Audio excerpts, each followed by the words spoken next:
And she never be pretending, nothing is friend. She gon' tell you what she bought it, cause she know you can't afford it. Know you can get it, looking exquisite. Hello, hello, hello. Good evening. I am so excited for you guys to meet Mrs. Molly Dare Hillenbrand. She is an executive producer. She is a president. She has done so much. I can't wait. I'll just let her do all the great talking about herself because there's so much to learn that we can learn from Molly Dare.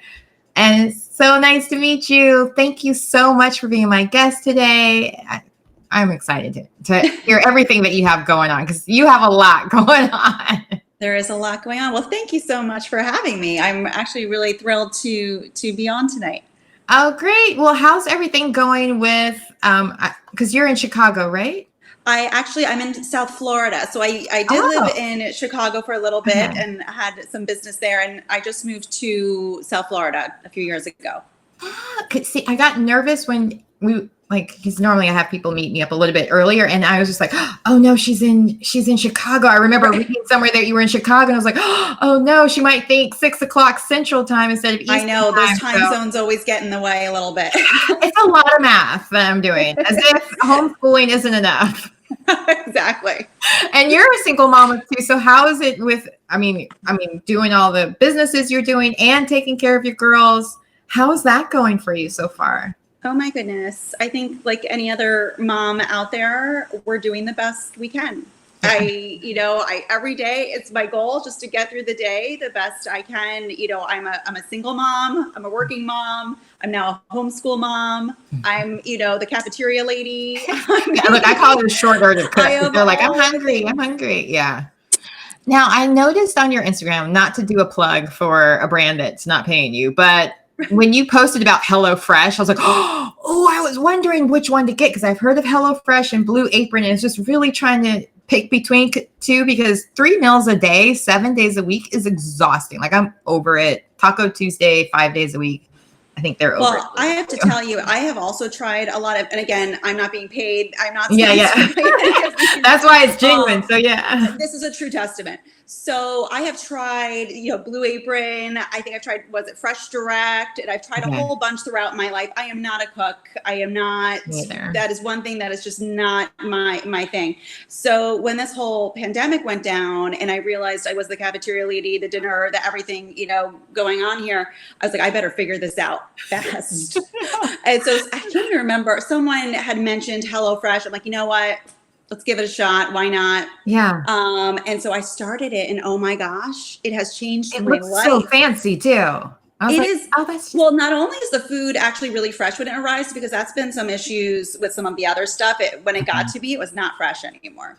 But the food has always been fresh. I've been doing it for 6 weeks now. Never had an issue with the food. And the recipes are so good and so easy to follow that my kids do it with me. And it's now our favorite part of the day where we're all cooking together. And I think they're just amazed that I can cook. So they're already just blown away by that. Yeah, I got really excited. This past week I went to Costco and I got, they had pre-made, I'm going to butcher it, but it's Korean barbecue bulgogi. Yeah. I don't know. Anyway, and I bought it and I totally forgot about it because I put it in the outside freezer. And so I just cooked it today and my daughter was like, oh, this is great. I'm like, yeah, mommy made it. Exactly right. I feel like I'm totally now so cocky about it and so conceited. I just plopped it out of the container into the frying pan. And it's like, it comes completely prepackaged. It's the easiest thing to do, but I act like it was just, a gift of love every night that I slaved over. Yes, I'll take all the praise. Yeah. So, well, now I want to talk about your career. How did you get started in filmmaking and be an executive producer? And I love your name with it having brand in it. Because at first, because I'm dyslexic, so I just read what I wanted at first. I was like, oh, Hillenbrand, because I have a friend with that last name. And then I was like, oh, no, it's Hillenbrand. Yes. So I get Hillenbrand a lot. That's funny that you say that. Okay. My story, like any story, is a very long and winding road that, kind of went its own path and everything just kind of fell into its place. And I kind of took a little bit from each thing that I did along the way, which helped me get to where I am today. So not to go too far back, but I started out right out of college on Wall Street. Completely different industry, Right. working down there in New York City, and realized real quick after 9/11 that was probably not. I'm a people person. I'm a very creative side, and that was probably not going to be the career that made me feel good and happy in the end. And I needed to do something more fulfilling in my life. I kind of had a moment of, time to check something else a little different. So I decided to work with my brother at the time, who had started a small kind of music label where we were promoting singer-songwriters in New York City. And that kind of started my love of PR and production side with the music and all that. I really got into that, and that was super fun, especially being in Manhattan and going to all those fun places. So really fell in love with just PR, media, and had various other kind of jobs from there. Once I started having kids, I opened up my own stores, again, used my PR and media background to help with those and various things as I got started. Had a few life changes, got divorced, had some moves.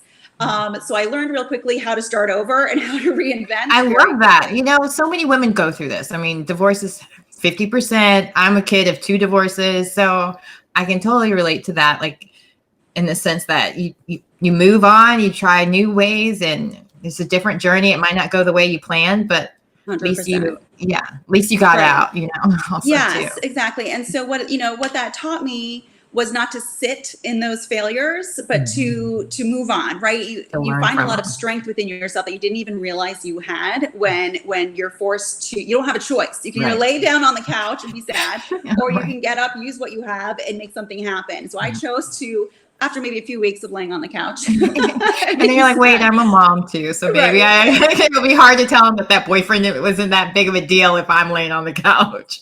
Although marriage is way different, but still. Marriage is different, but yeah. It's different when you have an audience. And I said, what am I going to do? And so that's when I kind of started my own stores. I used my PR and media background to kind of get them going in the marketing. And then it turned out that we had to move. So that's when I was in Chicago at that time. So then I ended up moving to Florida and having to start all over. And so I took my media and PR background and I started using it to help others, to help moms who were starting over, who didn't quite know how to use Instagram, Facebook to promote their businesses, whatever their passion projects were. So I was kind of teaching them, showing them how to do that, getting them started.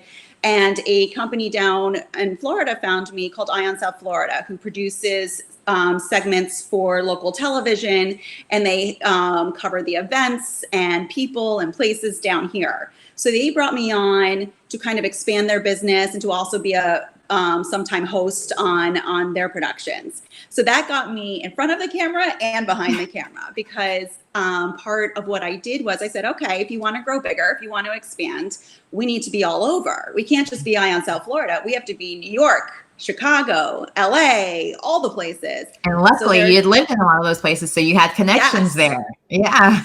All the great cities. Yeah. So they said, great, go do that. So I had a very fast crash course in learning how to produce a segment, how to edit, how to combine everything that you film into a little 5-minute package to be able to give back to the brands and the businesses and the people. That showcases the best of what we filmed and the interviews and all of that they can use on their social media that we also promoted on ours. So we grew from Ion South Florida to Ion Chicago, New York, and all the other places. And that is how the producer, Chris Lavoie, found me to put me on season 1 of the series called The Social Movement. Okay.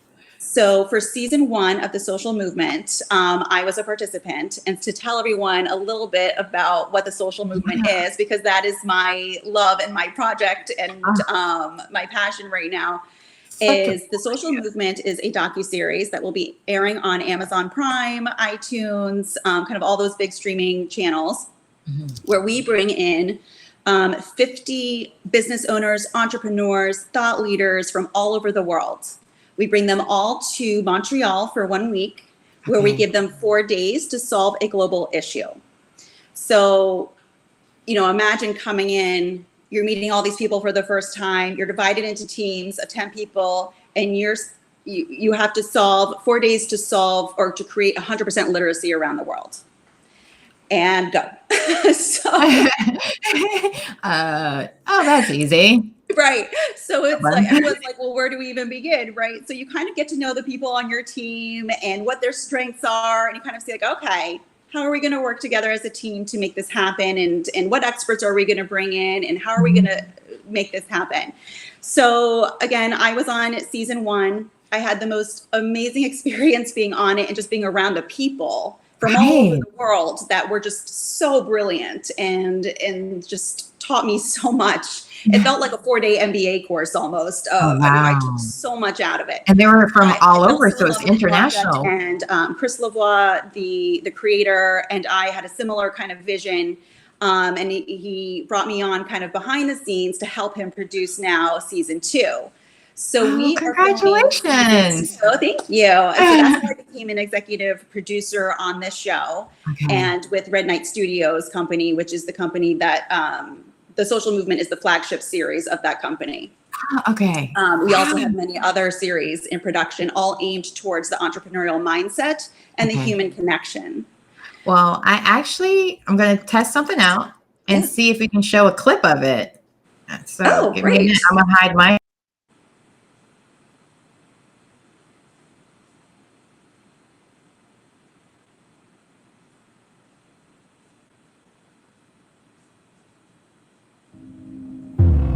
Chris is one of the most persuasive, inspiring people I have ever met. You can't help but be enthusiastic about his ideas, his vision. So excited by the roster of people that were here to learn from them, to maybe be able to share what I have learned with them. How could you say no to someone saying, hey, can you come and share your talents with everybody? And by doing so, solve a world problem. In me I trust, yeah I smell like success, this Elon Musk, huh? Everybody wanna be like us, we don't stop cause the top just ain't enough, huh? I ain't never gave no fucks, I ain't scared, man, you know black men don't blush, huh? Came here ready to fight on this night, you better just run for your life.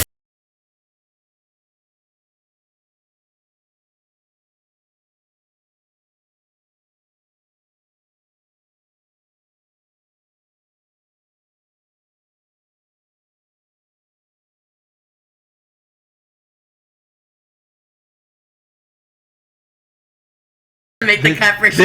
This is. Wow, that looks so awesome. I love that you showed that. Thank you. Oh, absolutely.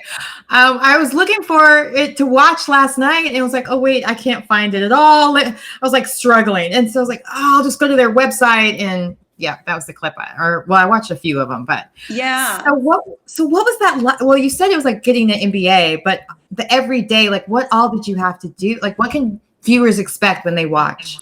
Oh my goodness. A little bit of everything, right?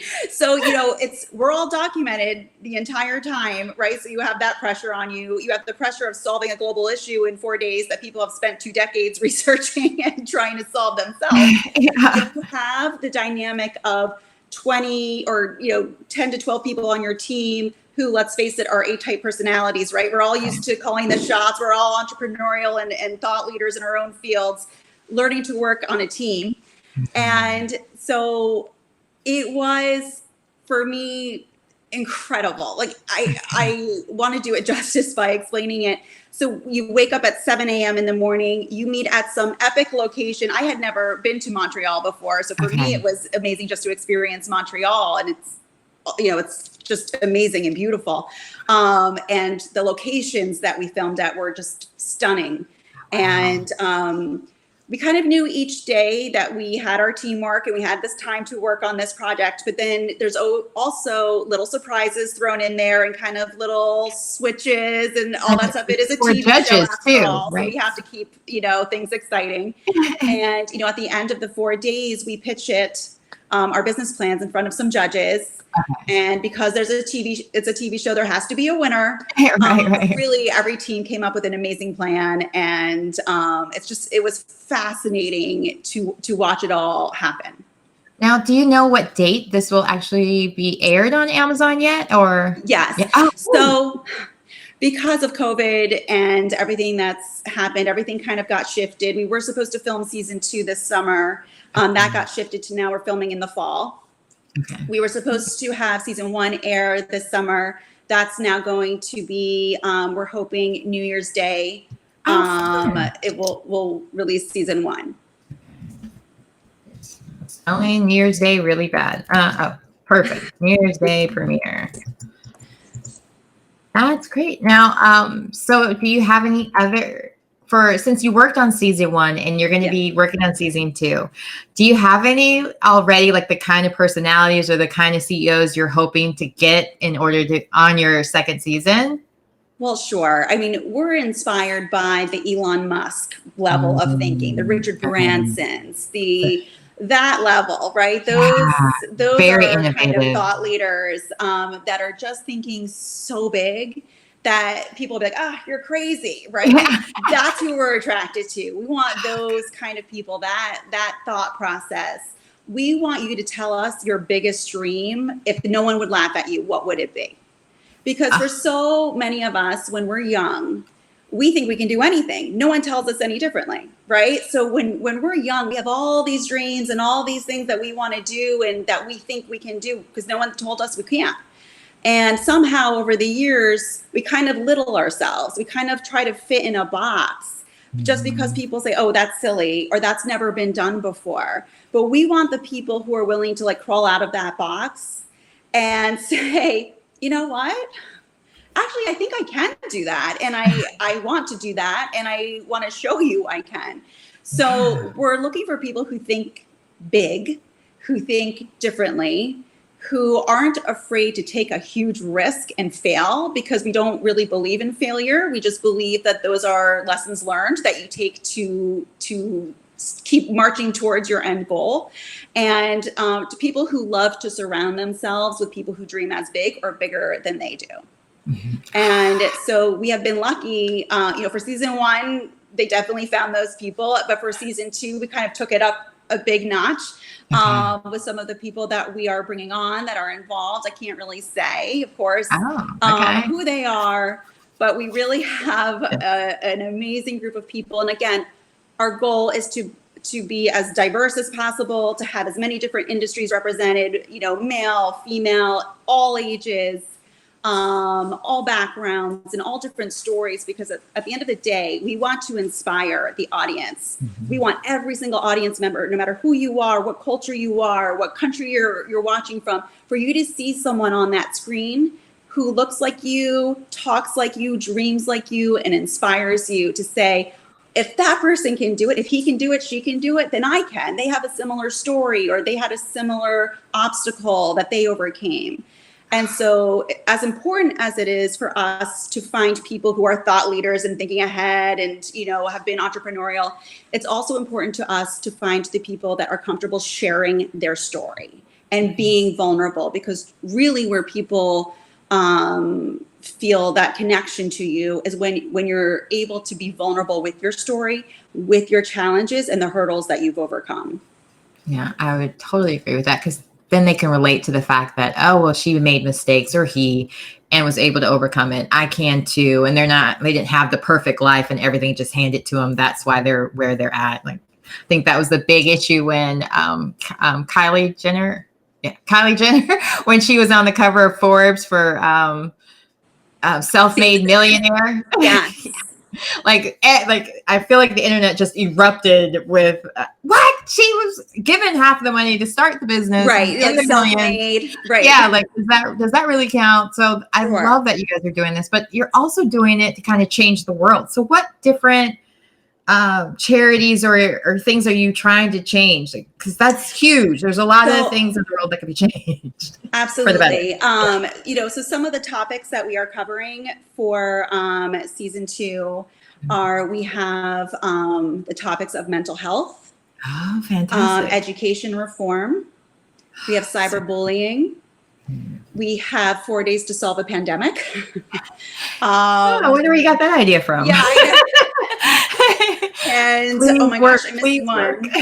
Oh, and women empowerment and equality. Yeah. Oh, that's great, because I don't remember who said it, but they were, or maybe it's just a fact, not even somebody said it, but that most countries where women are treated closer to equal, it's just a better overall country as far as education, medical, like everything's better because Absolutely. that element is taken out. So it's Absolutely. very much needed. And I talk about public education all the time being horrible in America because I actually grew up overseas and just thought all this time until I had my daughter in the system that, public school in America is great. And no, it's very scary how much testing is more important than actually teaching and educating and making sure because there's so many kids that you hear from different stories where a great teacher inspired them to be who they are. And my daughter is very quick to say, not since kindergarten have I had a teacher I even liked. Really? So that she hasn't liked. I mean, she loved her kindergarten teacher, but she set the bar really high, I think. Yes. Shout out to Miss Hallett. But she moved to Ohio and left us. Teachers are amazing. When you get a good teacher, it can change your life. Fantastic. Because I'm dyslexic and I didn't grow up here. So even though I grew up, I've lived here as an adult, there was a lot of different things that I just didn't understand still. Like there was one time she wrote a letter and she wrote out A-OK. And I was looking everywhere trying to figure out what does that mean? What reading level is that? Like I couldn't figure out. And so finally I just asked her, she's like, that means A-OK. I was like, oh, my bad. They did not teach that in ESL. So I missed that part. Right. But yeah. So I love that you guys are tackling issues that really will change people's entire trajectory. So that's amazing that you guys are doing that. What was it for season 1 that you guys tackled? So I was on the team that had to create 100% literacy rate. Wow. So that was, listen, they're all huge. We want them purposely to be huge, mind-blowing topics. Because not only do we want it solved, right, and a business plan created, and, we want to inspire people to be like, okay, that's a great idea. But we also want to have the conversations captured that people are afraid to have, right, that are a little bit taboo, that are, people are nervous to talk about. We want to have those difficult conversations because it's needed. And if they see, again, the people from all different backgrounds and cultures and everything having those conversations together and able to have those conversations in a respectful, we hope, way, it just shows that it can be done and that how important it is to come together all over the world to solve these problems, that you do need multiple minds. You don't have the answer. I don't have the answer, but I can if I join with some other people. Well, I mean, I just think even with COVID right now, in the sense that if we all, because we're all dealing with it. So why are we not communicating with everyone how they're solving it? I had Bowie Baldwin on Monday from Iceland, and he was sharing how they only had 10 people. Yeah. So I was just like, I'm moving to Iceland. They seem to believe in science and doing things like quickly and fastly. And I was just so shocked at the way they were doing everything there. And I just hope that people, instead of, I think America, we have that arrogance of thinking we're always number one and that we can't learn from other countries or cultures. Mm-hmm. And this is a great time to show that, yes, actually, if we all come together, because this is a worldwide pandemic, it's not just affecting us. And so it's a lot like in the way I think about them not teaching cursive anymore. I'm like, well, you do know other countries use the same alphabet, right? Right. I'm saying it. It'll be real easy for our kids to not know what other people are. I mean, they can't even read the Constitution if they don't learn cursive. So it's just like, that's right. I want to keep teaching that. I mean, going back to what you were saying about COVID, it's so fascinating watching how each different country is handling it differently. And even within our own, each state, each town is handling it completely differently. So it's very confusing. Mm-hmm. And if there was more communication between everyone, what's working, what's not working, what's working in your town. And, again, I understand it's unprecedented and we're probably going to learn a whole lot from this to use going forward if, God forbid, it happens again. But yeah, there's a lot to be done. I would say so. Now, is there any plans to do any other type of films or reality shows? Do you want to expand to do more? Absolutely. Oh, great. So we have a lot of shows in pre-production. Okay. Chris Lavoie is the creative genius behind all the shows. My job is to kind of take what's in his head and make it appear in real life for the shows, which is a fun job, but it's a lot. So we have quite a few in pre-production, all again aimed towards the entrepreneurial mindset. We have a series called The Recruit, talk about recruiters and that life, and we have The Retreat, which is more of a human to human connection of couples and everything, that goes on there. And so, but really aimed towards the entrepreneurial mindset overall. We're looking to launch a streaming channel of our own at the end of 2020 that all of these shows will be on. We have about 30 shows in production and being mastered right now that we will air when we launch that streaming channel. And again, it's a streaming channel aimed towards the human connection and the entrepreneurial thought leader mindset. Oh, that's fantastic. Now, when you guys were first talking about that in the beginning stages, like, what were some of the challenges you had to overcome? Because I'm sure, because like even when I had the lady that had to launch the Food Network, and I was just like, how was that like telling people, hey, I want to do a channel just about food? So even with entrepreneurs, a lot of times they won't even admit to watching television, but now to have something that's geared towards them. Sure. Well, it's understanding the entrepreneurial mindset, right? And it's what are people craving right now? And what we find is when I have a great job where I get to speak to between 6 to 8 people a day and talk about their dreams and their passions and what they're looking to do in their life. So my days are filled with dreaming and vision. And so, I get to learn a lot about what people are looking for and what they're lacking and what they're not seeing. And, the common thread that I have seen is that they're missing the human connection when they're watching TV. A lot of the reality series and shows are kind of over dramatized, and it's more about the things scripted. And if you will. That's why we say Docu-Series. It's not a reality show. But what they're missing is the realness, the vulnerability, it's become too much about things and the material and everything that's covering up the actual emotions and feelings that people are having and the battles within them that they're fighting. And I watch this. Listen, I'm guilty of watching those shows too. Oh, I watch them as well because Twitter will erupt, and I'm like, wait, what did I miss? So as soon as Twitter erupts, I'm on it. Yeah. It's a great time suck of just wasting some brainless hours, but really, it doesn't move me. It doesn't inspire me. It doesn't make me want to get up the next day and go after my dream at any way at all. So really that's the number one thing, is that people want content that makes them feel something, that gives them a reason to get up the next day, work harder, pursue their passions, and to keep going. That is what people want. That's what the majority of people want. It's also true. I think I read a statistic that 70% of people are unhappy in their jobs, in their current jobs. That's a lot. That is a lot. That's a lot of really people who are just going to work every day to collect a paycheck and have no passion, have lost that drive. And so we want to inspire those. You can do it. Start it on the side. Just it's actually fun when you're trying to go after something and get creative. Like right now we're stuck home. Perfect time to go pursue something new or learn something new. This has been the perfect time for people to do that passion project, to at least get the start of it, just test it out a little bit.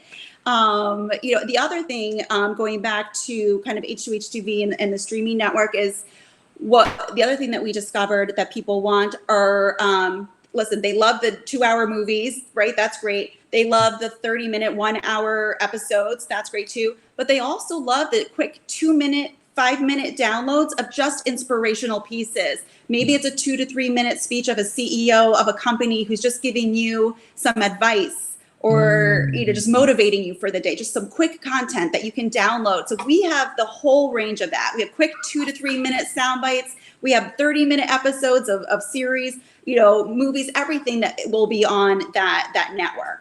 I can't wait for this to start. You have to make sure you keep me posted. Well, I follow you on Instagram, will, yeah. So I do Maybe stalk I'll you. come back on when it's started. Yeah. You have to, because then we can definitely promote it and encourage more people to watch or even maybe pitch to be on the show. Absolutely. Listen, I love to talk to people. So if anyone is interested, by all means, reach out to me.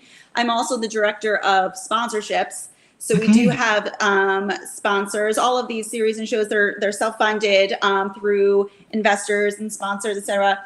So, I'm always looking for brands and businesses that want to take theirs to the next level and be a part of joining their company and their brand, aligning it with solving a world problem. Who doesn't want their brand or business aligned with solving a world problem?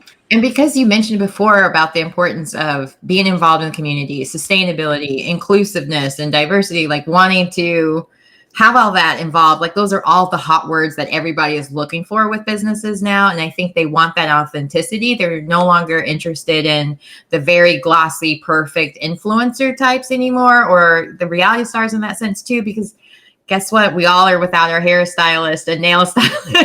Like we're all like had to go back to bare bottoms, and they're realizing, and like if I didn't have the lady didn't tell me about these magnetic lashes. Who knows how glam I would be? Oh, is that what you're wearing too? Yeah, like this is what I've been missing in my life. It's been a quick, I mean, Like it's the best we can do these days. That's all we can do. Well, I just feel like all of that kind of did a shift. So not only is pollution better, and like just today we got to see a deer go. Well, we didn't get to finish it, but because my dog barked and scared it away. But a deer was delivering a baby, or right in our front yard. Never seen that in my entire life. I mean, I got really bad video. I might post it later. I don't know. Well, what's crazy is it's amazing within just the first few weeks of us all standing still. I swear everything looked greener. The sky looked bluer. It was like animals were everywhere. They had come out. They're like, it's ours now. Yeah. Now. Like my best friend, he's in LA, and he sent me like a picture, or we were FaceTiming, and he was like, look, you can see all the way to the beach from downtown or somewhere he was. I'm not exactly sure he was. And I was just like, I've never seen that. There's always been smog. And even when it's like blue skies, you still see that haze, and there was none of that. And that's, I mean, it was amazing. Yeah. In just a few weeks. Yep. I think I actually kind of teared up because I was just like, it's so beautiful, and I don't get to see it in person. It is. I mean, those are the moments that, 3 months ago, 4 months ago, as I'm, just like everybody else, I'm running from here to there between dropping my kids off at school, running to the airport to get on a flight, running home to get on a meeting or a call. Sorry if you hear my dogs. No, it's okay. I have one too. So we're dog friendly. If I have to get them a treat at some point, I will, just to keep them quiet. Whatever works. But, I missed so much. This is what I did realize, that in my hustle, I'm someone who's just constantly on the go. That is my drive. People always say, you're talking to you is like running on a treadmill. So that counts as cardio. Get up and go kind of personality. Yeah. And it forced me to stop. And I'm so glad it did, because I realized in these past 2 months, the one silver lining is that I got to stop and notice the things that I've been missing every day. Just every day. What were some of the things that you and just even just the time with my kids, and I am a single mom of 2 girls, so I do have a lot of time with my kids. But it's been more meaningful time. It's been slower time, thoughtful. We're not rushing, and I'm not yelling at them to hurry up and get your stuff. We have 5 more minutes. I've been calmer, and they've appreciated that. I would totally agree with that sentiment, because you're no longer not only rushing to carpool, but whatever you have to do after school or different engagements you have to go to, speaking or being at events, like just the whole networking part of working in an industry where it requires a lot of face time with people. That I totally understand, because as much as I miss going to comedy shows every weekend, I love that I can do it from home. Right. I'm like, live streaming. Like, I didn't know how much it'll fun be this is. interesting. Mhm. It will be interesting to watch once we're able to kind of come out, how many people come out and how many people actually go back to work, or how many companies change their policies on working from home. And, it'll just be interesting to see how people have re-strategized or restructured, I should say, their companies and their businesses. It's a big difference because I know like Twitter, Facebook, and some of the bigger software companies, they're like, don't even worry about coming back to work until I saw that. next year. And I'm like, man, Yeah. lucky. But even when Bowie was talking about how his kids only went to school for 3 hours, and I don't know how long your daughters have to go to school now, but my daughters, it's still only like 3 hours a day kind of that they're doing virtually, whatever. And I'm just like, see, you guys didn't have to keep her for 8 hours and her not remember everything that went on that day because it was so like quick to each one. Now it's more at her pace, a little bit slow. I mean, not necessarily slower, but she can go back to it. She can see it again, although it's mainly just PowerPoints and worksheets, but right. Right. No, I know. So my kids, theirs has been from 8 to 12 every day is kind of their Same for her. classes. And then they're supposed to do activity time from 1 to 2 and then PE time from 2 to 3. And that's gotten a little bit more lenient as we've gone along. Well, it's funny. I had my husband move my elliptical downstairs so it was easier to watch TV while I was on it. I can't get on. I mean, as soon as I step on it, my daughter's like, oh no, it's my turn. I have to do it for PE. She loves that thing. I'll hear because I need to adjust it. I just found out how to easily adjust it, but it makes really loud noise too. So I was like, I don't want to do it while she's sleeping or at other times. So I'm like, how did I just lose my elliptical, but call it PE time? Well, that's the other thing. So, I have a very kind of open planned house or open floor planned house. And so I have 2 kids. So my daughters are 12 and 14. So that's 6th and 8th grade. Yeah. Mine's in 6th grade as well. Oh, okay. Yeah. She'll be 12 in the summer. So I already had to spread them out, right? So one's upstairs and one's downstairs. So they're both on their Zoom calls and in their classes. So they're talking at the same time with their headphones on. Now I also have to get my work done in my Zoom calls. So it's like, where do I go? Right. And he's like, do I take a Zoom call from my bedroom? That's not really appropriate. I've had interviews where people were in their car because they're like, it's too loud in my house. Absolutely. I've had to do that too, which I might, if these dogs don't stop, I might take this to the car. But no, really, it's been, and I've had to shift kind of my work days to start at 12, right? Usually I start at 8:15 after I've dropped them off at school. My day starts at 8:15. Now I start about like 12:15 and then I stop for dinner and then I go till late at night.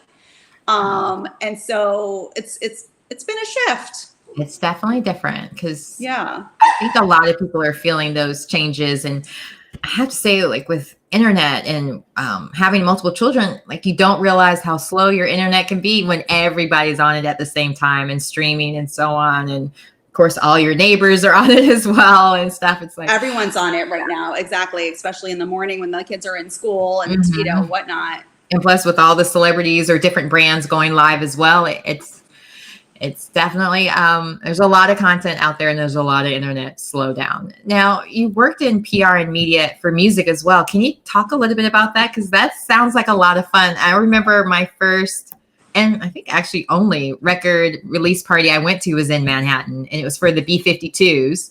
Oh RuPaul was there. Yes. And that was like my first time seeing a drag queen. I think I was Oh my 16. gosh, that's so funny. I love the B-52. It was the coolest thing ever. I can't remember what it was. Wherever it was, it used to be something else, maybe a church, but it had a lot of outdoors as well. But there were all these interesting characters and the music was amazing because it's B-52s, but it was the coolest thing. One of the coolest things I've ever gone to. So I'm curious how you like all the different things you got to do in music as well. Yeah. So, music has always been a passion of mine. I can't sing. I have no talent in that arena at all. So I admire anyone who can do anything that I can't do, which is a lot. But I've always just loved music. I've just always been, I'm going to take this with me as I let my dogs out so they can stop interrupting my life.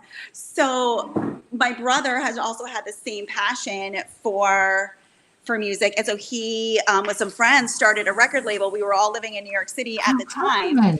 And so they brought me on as they just kind of knew my personality and knew that, I'm a people person. And so they brought me on to kind of book and promote these singers around town and just said, try to get them booked somewhere to play. Right. And drop off the CDs and, you have to just walk on in there. You just have to go in. It was just a very different time of where you just kind of barge yourself in the door and just try to get them to listen. And it was so much fun. It was just a joy to have this thing, to get to learn the songs, the reason behind the songs, the story behind the songs, as I got to know the different singers, songwriters, and really what their passions were. I always love what was going on. VH1 Behind the Music, I think, was big at that time, where you got the singers and songwriters kind of to sing acoustically, and they shared the stories behind the song and what motivated it. Like, I always loved that. And that's what was so great about live performances, is that a lot of times the singers interact with the crowd, and I think it's so much more impactful to hear a musician live. Because you do get that interaction. You just feel like a bigger bond or connection to the music and songs. Yeah. And I think that's why these lives are so popular, is because it's that same type of feeling where now you feel more connected to whoever you're watching or listening to on, I keep saying Instagram, but I guess there are other platforms as well. But Twitch, I think, is getting really big with music. And even LiveX Live, they were saying they're doing a lot of live music concert events as well. Like, they had something with Yo-Yo Ma, Oprah, just small names like that. Right. Well, like, you know what? How did I not know about this? Yeah. Speaking of big names like that, I think what's also been very interesting during this time is seeing people kind of stripped down, right? Nobody has their glam squads anymore. No one has their big shiny studios and whatever. And I think it's actually been really refreshing to people to see what people really look like without the 5 pounds of makeup on. And this is actually what I really look like when I get up in the morning. And this is what I'm actually doing, and I live in sweats and my hair's in a ponytail, and you kind of are forced to take off that mask that we all put on. Listen, and I'm just as guilty. Listen, Instagram is my highlight reel. We all say it. It is it is the best parts of my day and my life. Clean laundry, like basically. Share. Right. But it doesn't show what my life really is, or it's just the parts that I choose to celebrate. Right. And so I think it's been very refreshing for a lot of people to kind of look behind the screens and see the connection between people that they once held up here, and to see that we're all actually very similar. Yeah. Or I don't know, because I had the High Point Market people with me a couple of weeks ago, all the designers, and my mom's an artist too. So a lot of the things that have been interesting for me is to see where they live, like how their backgrounds are, and just like, or, you're like, wow, not any art, or you realize they live in really small places, and you're like, you make it sound like you're making millions and you live in a studio. Right. Or something. No, but it's so interesting, because in our heads, right, it's like what they choose to show has created this image. Like, I know when I scroll Instagram, I have an image and a story behind everyone I see. I think I know their lives. Yeah. And it's definitely been interesting to see the real of everyone and their lives. And also, I love that they're, much like yourself, that